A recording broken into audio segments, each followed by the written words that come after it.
আকাশ থেকে ভূমিতে প্যারাশুটের সহায়তায় অবতরণ করা যায়। তবে অবাক করার বিষয় হলো আকাশপথে জীবন বাঁচানোর এই অত্যাবশ্যকীয় উপকরণ বিমানের যাত্রীদের সরবরাহ করা হয় না।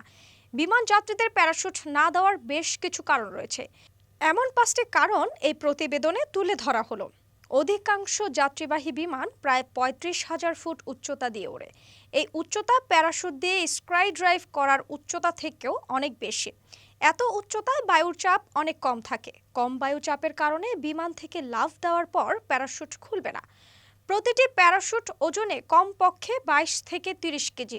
এক্ষেত্রে একটি বিমানের যাত্রীর আসন সংখ্যা 100 হলে প্যারাশুট সহ তাদের গড় ওজন হবে 35 কেজিরও বেশি। প্যারাশুট নিলে মাথাপিছু ওজন গড়ে 25 কেজি বৃদ্ধি পাবে। এই অতিরিক্ত ওজন বহন করার জন্য বিমানের আকৃতি বৃদ্ধি পাবে। এই বিশাল আকৃতির বিমানকে ওড়ানো বেশ মুশকিল হবে। বেশি ওজন বহন করার জন্য বড় আকৃতির বিমানকে ওড়াতে প্রচুর জ্বালানি খরচ হবে।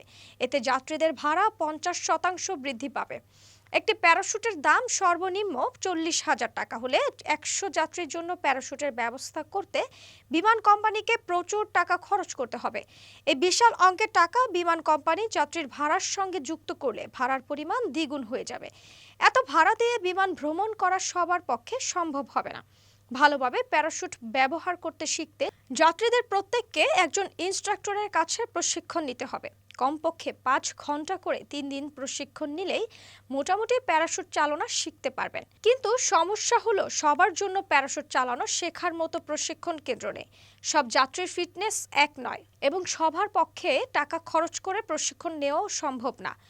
35,000 ফুট উঁচু দিয়ে উড়ে যাওয়ার সময় যাত্রীরা যদি প্যারাশুট নিয়ে লাফ দেন, তাহলে প্যারাশুটের সুবিধা পেলেও কম বায়ুচাপ ও স্বল্প অক্সিজেনের কারণে প্রায় সঙ্গে সঙ্গে তারা মারা যেতে পারেন। কারণ এই উচ্চতায় যদি ফুসফুসে বাতাস ভরে রাখার জন্য দম বন্ধ করে থাকেন, তাহলে আপনার ফুসফুস ফেটে যাবে।